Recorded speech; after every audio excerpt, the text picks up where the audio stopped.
Tuhan. Di kesempatan ini kita akan dengar firman, saudara. Mari kita sama-sama bangkit berdiri semuanya. Ya, kita akan membaca di dalam Yohanes pasal yang kelima, ayat 9 sampai ayat yang ke-14. Ya. Yohanes 5, ayat yang ke-9 sampai ayat yang ke-14. Kita akan merenungkan firman Tuhan ini. Ya. Kita akan baca bergantian ya, saya yang mulai. Dan pada saat itu juga, sembuhlah orang itu, lalu ia mengangkat tilamnya dan berjalan, tetapi hari itu hari Sabat.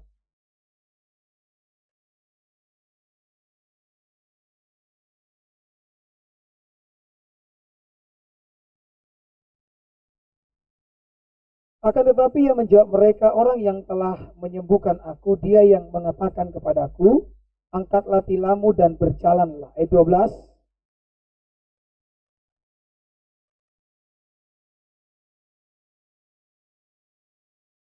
Tetapi orang yang baru sembuh itu tidak tahu siapa orang itu, sebab Yesus telah menghilang ke tengah-tengah orang banyak di tempat itu. Sama-sama kemudian Yesus bertemu dengan dia dalam bait Allah, lalu berkata kepadanya, engkau telah sembuh, jangan berbuat dosa lagi, supaya padamu jangan terjadi yang lebih buruk. Ya, silakan duduk kembali. Ya. Hari ini saya ingin menyampaikan sebuah tema renungan, yakni penyembuhan di kolam Bethesda. Ya.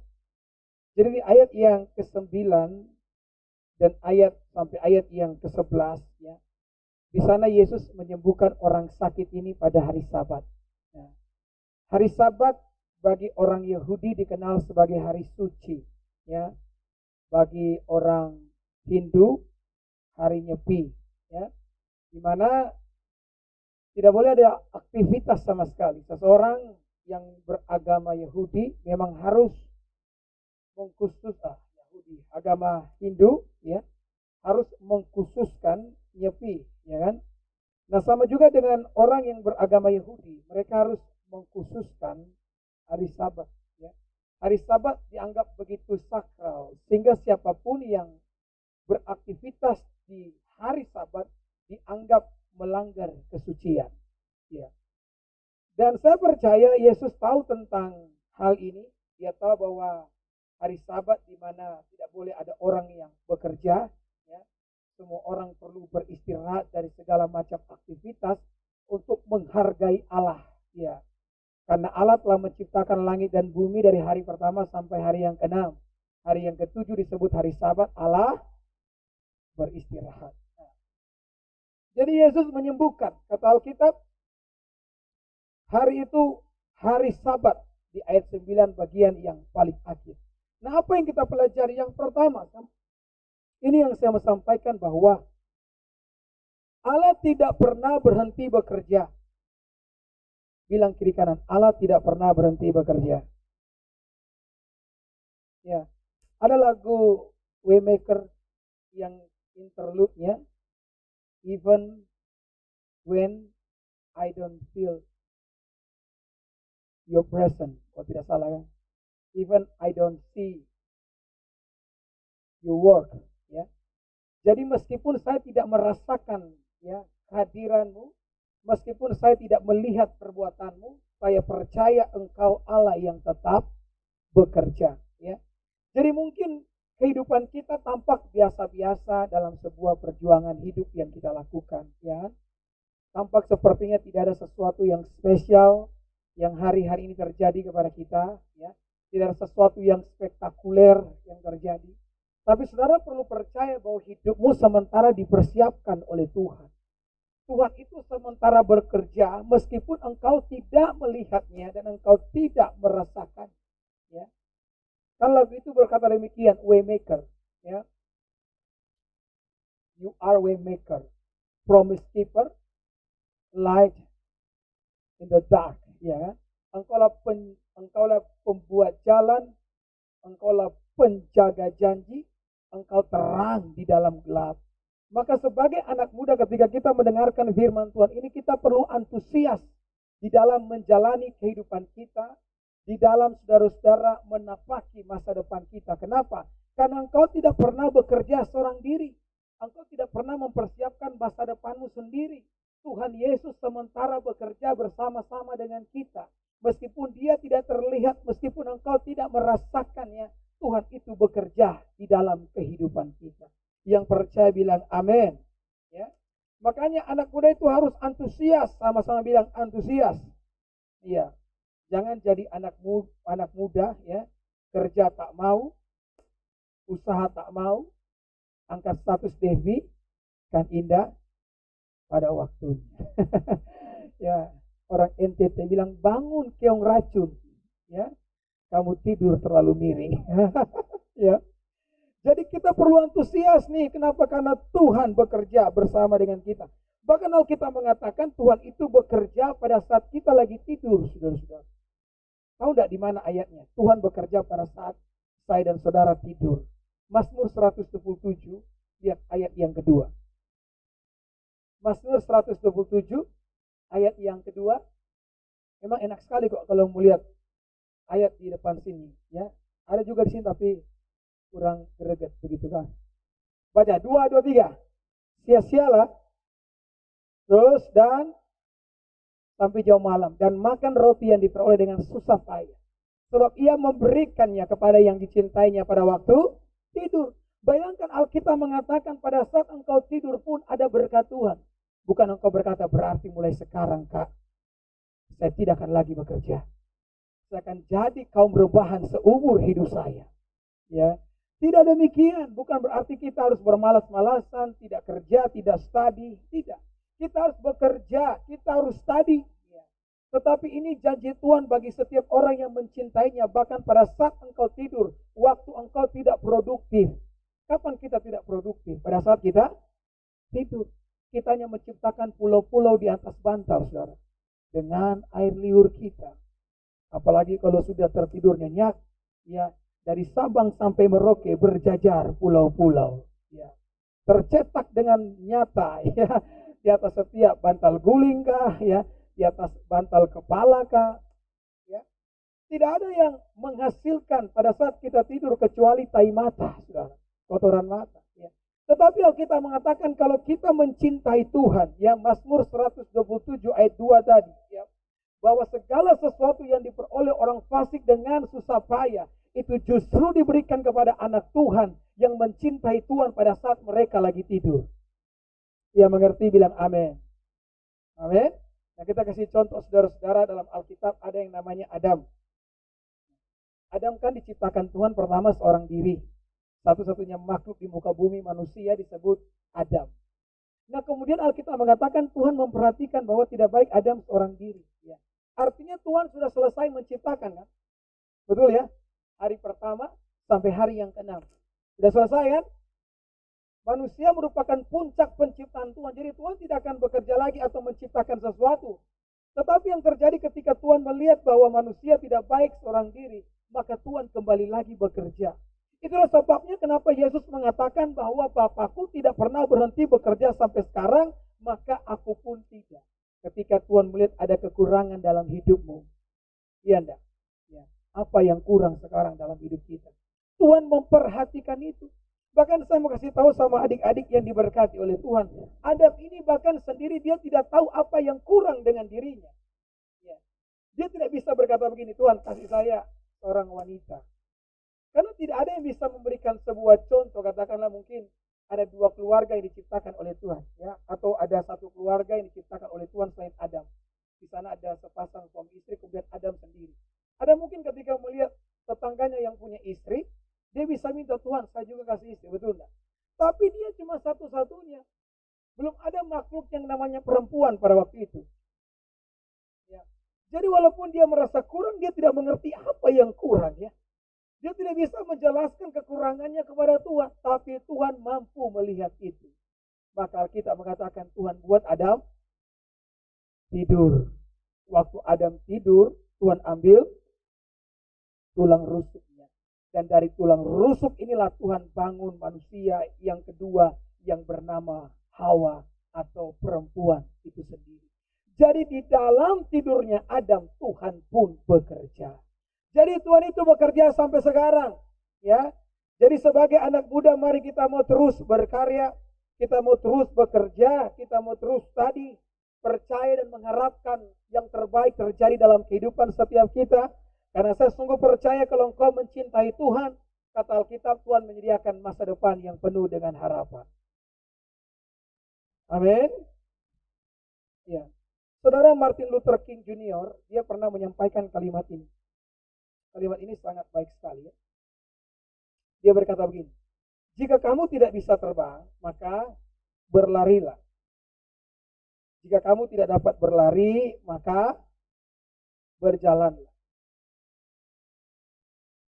Jika kamu tidak dapat berjalan, maka apa? Merangkaklah. Apapun yang dapat kamu lakukan, lakukanlah. Yang terpenting jangan pernah berhenti.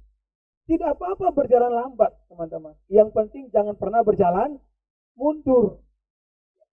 Itu yang terpenting dalam kehidupan setiap kita. Martin Luther mengatakannya dengan baik. Ya meskipun kita mungkin tidak bisa terbang, artinya semua orang kan punya panggilan masing-masing. Betul ya? Burung diciptakan dengan sayap agar dia bisa terbang. Kita tidak bisa menilai kecakapan seekor ikan dari kemampuannya untuk terbang. Atau sebaliknya, kehebatan seekor burung dari kemampuannya berenang. Masing-masing makhluk itu punya kekurangan dan kelebihannya masing-masing. Nah, tengok apa yang menjadi kelebihan saudara dan kerjakanlah itu dengan segenap hatimu. Kalau hari ini engkau adalah seorang student, ya, seorang mahasiswa, maka belajarlah dengan baik. Amin. Ya. Itu yang menjadi titik fokus kehidupan saudara hari-hari ini. Ya. Belajar dengan baik. Usahakan kalau boleh di kelas dapat juara. Ya. Biar cuma juara 10, lumayan. Iya tuh? Ya. Harus itu. Kenapa? Karena memang kita harus punya keinginan dalam kehidupan ini. Ya. Ketika engkau punya keinginan, engkau mengerjakannya sesuai dengan bagianmu, maka saya sungguh percaya Tuhan pasti memberkati setiap kita. Ya. Jadi jangan pernah takut berjalan lambat. Yang perlu kamu takutkan adalah berjalan mundur. Amin. Jangan masih sekolah, saudara-saudara, masalah yang paling pelik dihadapi adalah masalah percintaan. Betul enggak? Ya? Kalau masih sekolah, masalah yang paling pelik dihadapi itu adalah yang paling ya harus dihadapi itu masalah studi. Jadi tidak ada yang masih sekolah kemudian datang kepada saya dan berkata, aduh kak, tapi hati kosong. Siapa deh? Putus cinta kita. Iya toh? Tidak apa-apa hati kosong, yang penting perut tidak kosong. Karena cinta bisa menyakiti, tapi asam lambung bisa membunuh. Amin. Ada seorang gadis yang meninggal. Mereka katakan, kenapa meninggal? Putus cinta, pendeta. Bukan putus cinta, asam lambung itu. Ya. Sakit hati, tapi jangan lupa makan. Amin. Artinya ketika saudara masih siswa, ya kan, yang menjadi bagian saudara adalah belajar. Jangan pusingkan kehidupanmu dengan soal percintaan. Ada amin. Karena dia ingin menyinggung seseorang yang telah menyakiti dia. Dia angkat status baby, mengawali hari dengan senyuman. Jadi ada hal sesakit di dalam. Ya. Saudara tidak bisa mengawali hari dengan senyuman. Awali hari dengan sarapan. Karena saya sudah coba awali hari dengan senyuman. Masih jam 10 pagi, so lapar kita. Betul enggak? Ya. Jadi yang masih siswa, jangan lupa. Duniamu belajar. Amin. Tidak boleh gagal di situ. Fokus untuk belajar. Ketika orang tua masih memiliki kemampuan untuk kasih sekolah sampai sekolah tinggi, kuliah, maka ambil kesempatan itu. Ya. Persiapkan dirimu sebaik mungkin. Karena suatu hari nanti ketika Tuhan datang melawat kehidupan saudara, dia akan melawat orang-orang yang mempersiapkan diri. Saya mengatakan kalau saudara tidak mempersiapkan diri dari sekarang, saudara sementara mempersiapkan kegagalan di masa yang akan datang.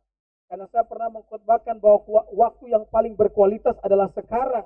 Itulah sebabnya kenapa waktu yang sekarang disebut present, artinya dia. Jadi apapun yang kita lakukan hari ini akan menentukan masa depan setiap kita.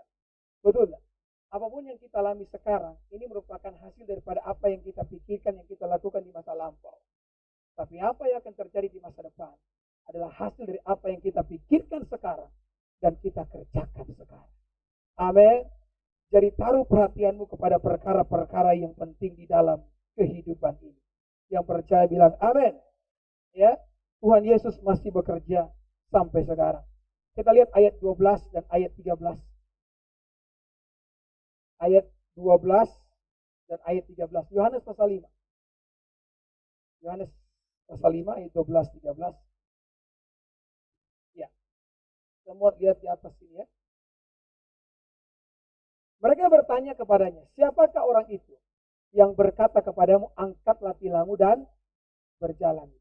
Ayat 13, apa jawab orang lumpuh itu?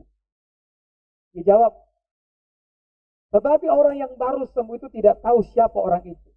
Sebab Yesus telah menghilang ke tengah-tengah orang banyak di tempat itu. Nah, saya kalau melayani orang sakit, atau mungkin kebanyakan pendeta, ketika melayani orang sakit, khususnya mereka yang tidak beragama Kristen, maka yang sering kali dilakukan pendeta adalah meyakinkan orang yang sakit tersebut bahwa kamu harus percaya kepada Yesus, maka kamu akan mengalami kesembuhan. Ini ayat ini berbicara tentang seorang yang mengalami kesembuhan tanpa dia mengenali Yesus. Betul enggak? Seringkali kan hamba Tuhan begitu, saya juga begitu. Saya kasih syarat untuk sebuah kesembuhan. Kamu harus percaya kepada Yesus. Nah, orang ini tidak mengenal Yesus karena Yesus tidak sempat memperkenalkan dirinya, dan saya yakin Yesus tidak buru-buru memperkenalkan dirinya. Artinya apa? Bahwa kasih Tuhan, perbuatan Tuhan itu selalu lebih besar daripada apapun. Bahkan Yesus mau orang ini mengalami kesembuhan terlebih dahulu, bahkan sebelum mengenal dia. Di sini kita tahu bahwa Tuhan itu punya kasih yang besar terhadap manusia. Jadi kalau saudara memiliki sebuah kerinduan hidupmu mengalami kebaikan, saya mau kasih tahu, Tuhan justru memiliki kerinduan yang lebih besar daripada kerinduan setiap kita. Amin. Tetapi kerinduan Tuhan ini harus ketemu dengan kerinduan setiap kita. Ya. Jangan di pihaknya Tuhan itu begitu greget, ya kan? Begitu, ya saudara, mau menolong kita, tapi di pihaknya kita jadi anak muda yang malas-malasan. Ya. Satu hari saudara main TikTok, ya kan? Tidur malam, tidak pernah tidur seperti Jody. Ya. Gara-gara saya sudah tegur-tegur tidak dengar. Nah, sekarang saya tegur dari mimbar ini. Ya, tuh. Ya. Saya tahu dia tidak tidur satu malam karena satu kali dia tidur dengan saya di radio. Ya. Dibilang, Kak, kita mau upload, jadi kita menumpang wifi. Boleh? Oh, boleh sekali. Ya. Tapi dengan syarat Jody jam 10, 11 saya tidur. Iya, siap, Kak, siap, Kak. Saya tidur, saudara-saudara, ya. Dia ambil headset saya tahu supaya sudah tidak ada keributan, dia bisa dengar. Iya, nonton bola Barcelona lawan PSG malam itu. Terbangun jam 1 Jody lagi, saudara-saudara, ya. Tidak tidur sampai pagi, ya. Nanti dia tidur jam 6 sampai jam 12 siang, saudara, ya. Ini bahaya ini, ya. Jadi bertobat Jody. Ya. Tidak boleh demikian, gitu. Ya. Sudah penelitian dilakukan bahwa kalau saudara terlalu sering tidur, tidak tidur malam, pankreas saudara bisa rusak. Ya.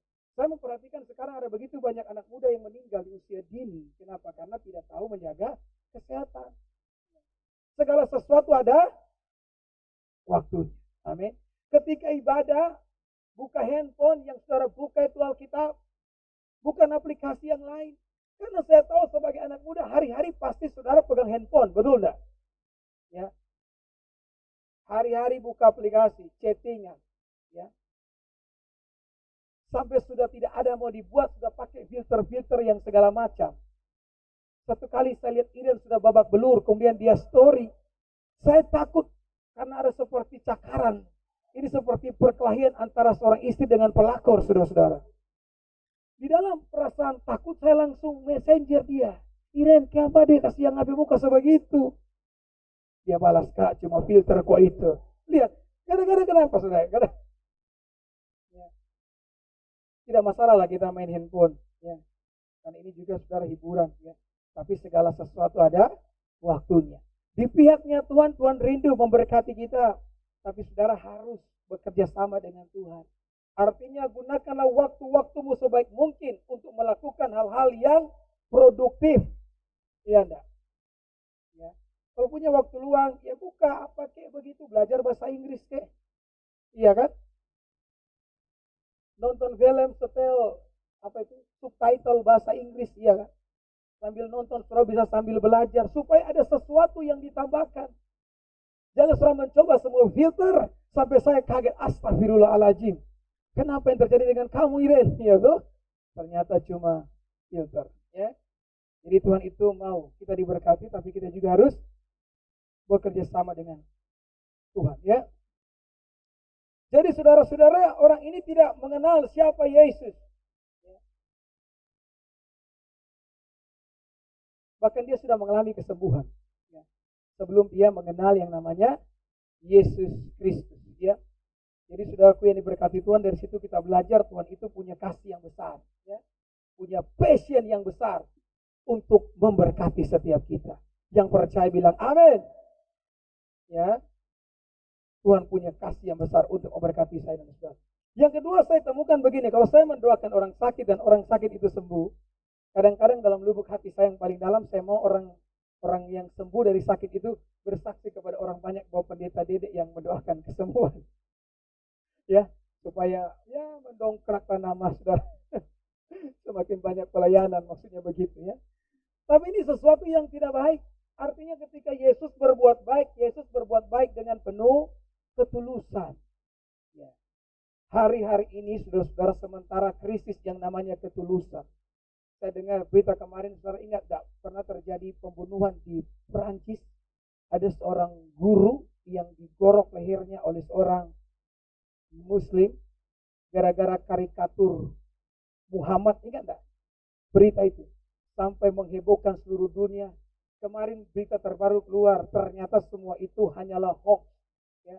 Jadi salah seorang murid dari guru yang meninggal ini pemalas masuk kelas. Ketika papanya tanya, kenapa kamu malas masuk kelas? Dia bikin alasan. Alasannya dia beritahu bahwa gurunya seringkali menggambar karikatur Muhammad. Mereka kan orang Islam. Muhammad itu tidak punya gambar sampai sekarang, yang adanya tulisan Arab. Ya. Karena mereka sangat menghargai Nabi mereka. Jadi kalau dibuat karikatur, mereka bisa marah. Maka hal itu saudara-saudara membuat orang tua menjadi marah, dan itu diekspos sampai guru itu dibully. Nah, dan kemudian menciptakan sebuah reaksi dari seseorang yang juga beragama Islam waktu itu, dan dia melakukan tindakan itu. Dia membunuh yang namanya guru tanpa mengetahui duduk persoalan yang sangat jelas. Jadi hari-hari ini kita membutuhkan yang namanya ketulusan. Ya. Anak muda harus pintar, betul. Kita harus cekatan, betul. Tetapi jangan lupa miliki yang namanya ketulusan. Karena kalau orang cerdik, pintar, cakap, tanpa sebuah ketulusan, ya, kita tidak bisa menjadi berkat bagi sesama. Engkau tidak bisa menjadi terangnya Tuhan di tengah-tengah gelapnya dunia. Makanya ada ayat Alkitab mengatakan begini, cerdiklah seperti ular, kemudian tulus seperti merpati. Nah, kalau tulus itu apa? Ketika kita membantu orang lain, kita tidak mengungkit-ungkitnya. Ya. Jangan sampai seperti sebuah video yang viral, seorang tanta-tanta yang lagi marah-marah sampai kepada tanta Ceni. Ceni! Ya. Ceritanya saudara, mereka lagi ibadah mungkin pada waktu itu, kemudian Ceni bikin sup. Sup apa itu? Makaroni. Ya. Mungkin gara-gara ini tanta lapar, saudara-saudara, dia makan banyak sekali nih sup makaroni, ya. Dan kemudian gara-gara itu Ceni angkat teru di belakang. Ceni bilang, aduh bukan main di tanta ini dah. Makan banyak, semakan banyak berbungkus leh. Ya. Akhirnya cerita itu sampai kepada tante ini. Kemudian tante itu teriak-teriak, Ceni, cuma gara-gara ngapain makaroni kilo itu Ceni. Ya mau angkat teru pak kita Ceni.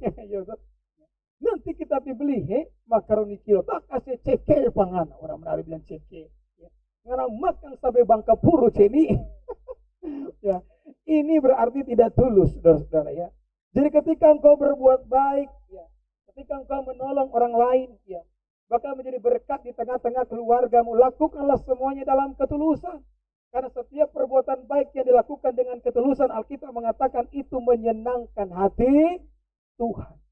Dan ketika kita berbuat tulis yang kedua, jangan pernah melihat-lihat orang. Ya. Kadang-kadang ketika kita, saudara-saudara ya, kadang-kadang saya dapat messenger dari oma-oma yang rajin sekali, saudara-saudara ya, masuk di messenger. Kadang-kadang saking rajinnya mereka, saya jadi malas, saudara-saudara, untuk balas, ya kan? Kemudian Tuhan bicara sama hati. Bagaimana kalau yang messenger Pangana itu Kok Devi atau Pak Gembala, balas atau tidak? Ya. Kadang-kadang kalau orang penting yang ya penting dalam hidup kita, kita akan balas dengan cepat, ya. Tapi kalau orang-orang cuma jadi beban kehidupan, katakanlah tanda kutip, cuma menghabiskan waktu, ya, bikin malas saja, saudara malas untuk membalasnya. Jangan model begitu. Nah, saya mau ajari nih anak-anak ya, etika di dalam cara ber-WA, ya. Kalau saudara sementara ada percakapan dengan seseorang, jangan tinggalkan percakapan itu tanpa kejelasan.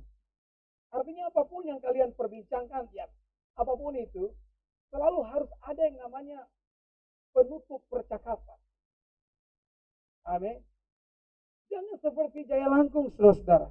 Padahal dia yang dulu masuk WA, ya kan? Saya respon. Oh, dia tanya begini. Centang biru pun tidak, saudara-saudara. Terbiarkan mengambang di udara begitu. Kemudian saya tanya, saya sudah balas WA kamu, kenapa tidak balas? Oh, mohon maaf pendeta. Pendeta pesan tenggelam. Siapa ngana WA teh tanikung tenggelam. Betul enggak ya? Supaya saudara bisa menunjukkan penghargaan itu kepada orang lain. Jangan karena orang tersebut tidak, saudara-saudara ya, tidak apa, ya, memberikan sesuatu income dalam kehidupan saudara pandang lain. Begitu pula dalam grup-grup, iya toh. Kalau ada satu orang mau masuk, dia taruh cerita lucu, walaupun tidak lucu, walaupun saudara tidak baca WKWK jo. Betul enggak? Memberikan sumbangsi. Amin. Apalagi kalau ada teman yang bertanya di grup, tolong kasih yang jawab akang. Karena ya, itu yang seringkali bikin saudara-saudara orang malas bertanya di grup. Bayangkan dia sudah dengan semangat 45 bertanya di grup dan tidak ada orang yang menjawab. Seolah-olah saudara-saudara dia manusia hina yang perlu diabaikan. Ya, jadi harus ada etikanya. Amin. Amin. Ya, harus ada etika. Jangan tinggalkan pembicaraan seperti itu. Supaya orang merasa dihargai. Itu yang disebut dengan ketulusan. Ayat 14. Ini ayat yang terakhir ya. Ya, khotbah 30 menit saja, saudara. Sama-sama kita orang baca 2, 2, 3. Kemudian Yesus bertemu dengan dia dalam bait Allah. Lalu berkata kepadanya, engkau telah sembuh. Jangan berbuat dosa lagi, supaya padamu jangan terjadi yang ternyata hal buruk yang terjadi dalam kehidupan manusia, ya, salah satu penyebabnya ternyata adalah dosa. Dosa menyebabkan keburukan terjadi kepada kita. Dosa itu sama seperti sebuah magnet yang menarik apapun yang buruk untuk datang mendekat dalam kehidupan saudara. Nah, saya pernah mengatakan bahwa dosa di akhir zaman ini bukan lagi saudara yang cari, dosa itu datang dengan sendirinya. Ya, sementara scroll TikTok, tiba-tiba muncul konten yang bernuansa sensualitas. Ya. Kemudian ada petunjuk di situ, ya, bahwa lihat di Telegram. Ini saudara gara-gara penasaran, yang namanya kita saudara kalau penasaran dengan konten sebuah TikTok, paling tidak kita pasti buka komentar, cari tahu mana sumbernya. Ya kan? Maka saya lihat semua orang bagi link dong. Kalau tidak saya santet lu, bagi link dong. Saudara langsung lihat mata saudara, lihat link. Saudara salin, saudara buka di Chrome. Ya. Kurang puas di Chrome, saudara pindah ke Telegram. Hello.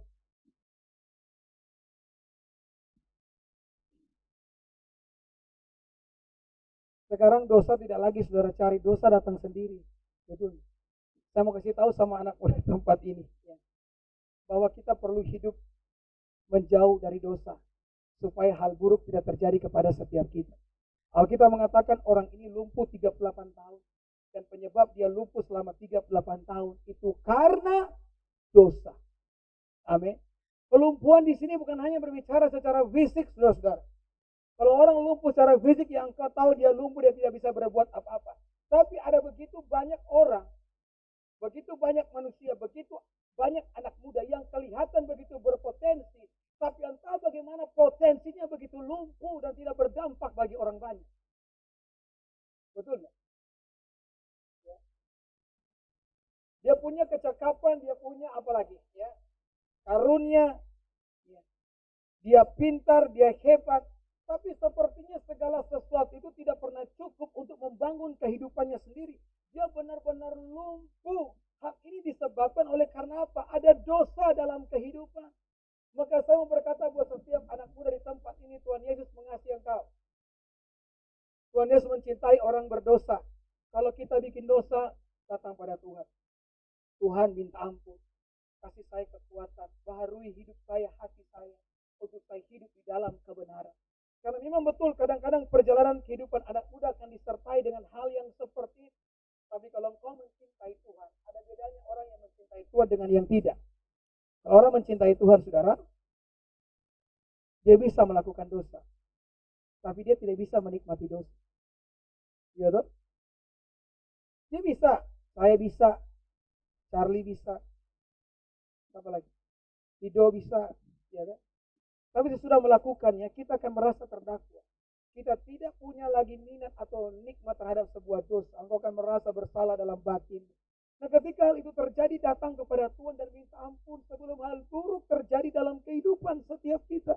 Yesus mengatakan dengan jelas tadi, ya, di ayat yang ke-14, sekali lagi munculkan ayatnya. Ya. Engkau telah sembuh, jangan berbuat dosa lagi, supaya padamu jangan terjadi yang lebih buruk. Sama-sama bilang, lebih buruk. Iblis itu bekerja berlipat kali ganda. Ada sebuah perumpamaan Yesus mengatakan, ketika sebuah rumah telah dibersihkan, seluruh roh jahat itu diusir keluar. Ketika rumah itu tidak diisi, maka roh jahat itu akan kembali. Tapi dia akan kembali dengan 7 roh jahat lainnya dan menguasai rumah tersebut. Jadi kalau kita terikat dengan satu dosa, itu sama seperti bola salju yang terus menggelinding dari puncak. Semakin hari semakin membesar. Itulah dosa. Semakin hari semakin besar. Dosa itu bukan hanya semakin hari semakin besar, dampak buruknya juga akan semakin hari semakin besar. Makanya ayat tadi perhatikan, coba munculkan sekali lagi. Alkitab mengatakan supaya padamu jangan terjadi yang lebih buruk. Apakah yang lebih buruk daripada lumpuh selama 38 tahun? Apa? Bayangkan. Saya pikir lumpuh selama 38 tahun sudah buruk, tapi Yesus mengatakan ada yang lebih buruk daripada itu jika kita hidup di dalam dosa. Ya. Maka mari malam hari ini kita mau datang kepada Tuhan. Betul ya? Kita serahkan hidup kita kepada Tuhan. Hati yang penuh dengan dosa, ya. Kita minta Tuhan menyucikannya agar kepadamu tidak terjadi hal-hal yang buruk. Ada begitu banyak orang yang ingin hidupnya diberkati. Khususnya kita di tempat ini, anak muda, semua kita, termasuk saya, ingin diberkati. Tuhan juga mau memberkati kita. Tapi masalahnya seringkali saudara kita mengalami keburukan karena dosa yang kita lakukan. Iya toh? Kalau orang mau nyanyi lagu rohani paling jago semua orang ini. Nanti kalau orang mati, Tuhan tidak mau tanya begini. Edison tak lihat berapa banyak simfoni worship yang Anda tahu. Kemudian pendeta Edison mulai sebutkan segala pujian. Apalagi? Yesus kau sungguh baik. Spirit of hope. Apalagi? Tuhan tidak mau tanya begitu. Kita masuk surga bukan karena engkau tahu banyak lagu rohani. Engkau masuk surga karena engkau melakukan kebenaran. Ya. Saya kasih contoh yang terakhir ya. Dalam khotbah saya. Yang namanya Yudas. Jadi Yudas ini kan saudara-saudaraku yang diberkati Tuhan. Tuhan ambil Yudas dan Yudas jadi bendahara. Walaupun Allah itu omniscience, dia maha tahu, Yesus maha tahu. Yesus kasih kesempatan nih sama Yudas. Yudas, walaupun saya tahu kamu pencuri, tapi saya kasih kesempatan sama kamu untuk memperbaiki sifatmu yang buruk itu. Ya. Tetapi kesempatan yang diberikan, ya, yang namanya Yudas mengabaikan. Saya mau kasih tahu sama teman-teman di tempat ini, ya. Kalau kita mengabaikan sebuah kesempatan, berarti ada kemungkinan kita ini akan binasa. Sudah tahu kenapa kapal Titanic itu tenggelam? Dulu kan kapal sebesar apapun kan di haluan kapal itu selalu ada tempat untuk mengintai. Ya toh? Kalau zaman sekarang kan sudah pakai radar. Meskipun ada nuklir kemari, masuk dalam radar, ada nuklir, ya. Tapi zaman dulu tidak, ya, pakai orang di haluan, kemudian pakai kayak teropong atau, ya, untuk mengintai. Nah, di ruang kendali telepon berbunyi, yang telepon dari tempat haluan pengintai. Menit yang pertama diabaikan, menit yang kedua diabaikan, menit yang ketiga diabaikan, karena mereka yang sibuk di ruang pengendali merasa diganggu dengan telepon tersebut. Ya, menit keempat baru diangkat. Waktu diangkat, maka mereka yang di haluan kapal itu berkata apa? Gunung es di depan, cepat putar arah. Ya, maka apa yang terjadi? Kapal itu diagungkan karena besarnya minta ampun. Bahkan pencipta kapal Titanic mengatakan Tuhan pun tidak bisa menenggelamkan kapal ini, saking besarnya. Nah teman-teman, kapal sebesar itu butuh waktu untuk berputar. Dan itulah yang menjadi kegagalan dari Titanic. Kalau katinting, siapa sini pernah naik katinting? Ada banyak. Hampir orang semua kan? Pakura juga. Itu kecil saja. Saya pernah pelayanan di Bolmong Selatan. Naik katinting. Jadi kan katinting itu motornya kan di belakang. Ya. Tapi pengendalinya dulu di depan. Dia menggunakan tongkat yang cukup panjang untuk mengendalikan, saudara, ya, motor yang ada di belakang. Contoh apa yang terjadi? Tiba-tiba tongkat itu terlepas dari motor, saudara. Kemudian tuh katinting berbelok arah. Dia mau tabrak itu dinding batu yang ada di pantai itu, saudara-saudara. Ya. Itu bayangkan perahu yang kecil itu dimuat dengan beras, dengan minyak, tambah lagi kami manusia di situ. Pokoknya kalau dia berani tabrak dinding batu itu, langsung selesai, tenggelam semua. Termasuk hamba Tuhan, saudara. Pokoknya siapa yang bisa berenang, selamatkan diri masing-masing. Betul. Dia melaju dengan kecepatan waktu itu. Ya. Kemudian yang tukang kendali itu, dia lompat ke belakang. Kemudian dia pegang secara manual. Dan pada akhirnya kami terselamatkan. Karena katinting, jago bah, selak. Gitu. Tapi kalau kapal Titanic itu terlalu besar, maka benar-benar terlambat. Apa yang terjadi? Kapal tersebut menabrak gunung es. Dan pada akhirnya 1.600 jiwa meninggal pada malam hari itu. Kenapa hal itu terjadi? Karena mereka mengabaikan kesempatan ketika telepon berbunyi. Nah malam hari ini juga kesempatan diberikan kepada setiap kita. Sebagaimana Yesus kasih kesempatan sama Yudas, dia pun kasih kesempatan sama kita. Nah ketika kita beroleh kesempatan, gunakan kesempatan itu sebaik mungkin. Ya, kalau masih ada yang salah dalam dirimu, perbaiki. Amin. Kalau masih ada yang menyakiti hati Tuhan, perbaiki. Karena kita semua memiliki pengantara yang bernama Yesus.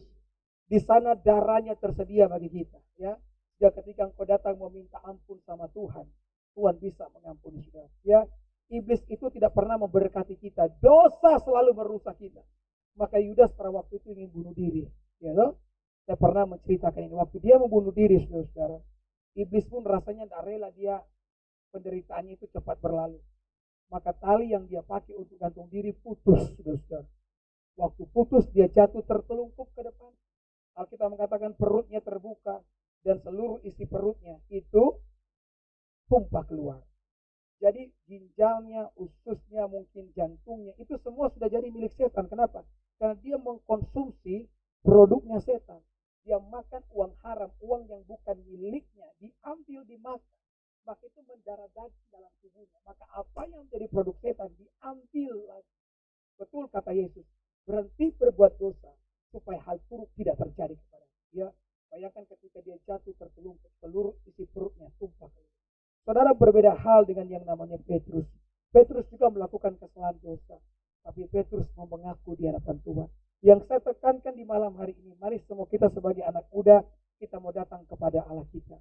Dia Allah yang mengasihi kita, besar kesetiaannya, dia rindu memberkati kita. Kalau di sana ada dosa yang menghalangi berkat Tuhan, mari sama-sama kita meminta ampun. Ya, sehingga kebaikan Tuhan dinyatakan di tengah-tengah kehidupan saya dan saudara. Haleluya. Amin. Puji Tuhan.